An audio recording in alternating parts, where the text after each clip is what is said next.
Hi, George Peterson here from Front of House.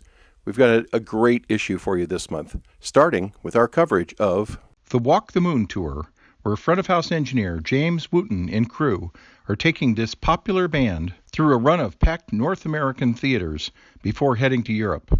We also check in with the Gorillaz Humans Tour, which blends virtual on-screen voices with a live band and plenty of guest performers. Our installation focus this month is on theater and performing arts centers, both new and upgraded facilities. Check that out. Our buyer's guide this month focuses on digital wireless systems, where we examine 14 new rigs designed for today's tough RF environments. Meanwhile, Brian Reisman checks in on the sound design for The Band's Visit, one of the year's hottest Broadway musicals.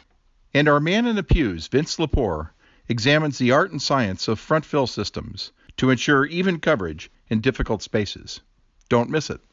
There's a lot more in this month's issue of Front of House, whether you read it online, in print, or with our way cool, free iPad edition. But wherever you go, whatever you do, don't piss off the sound guy.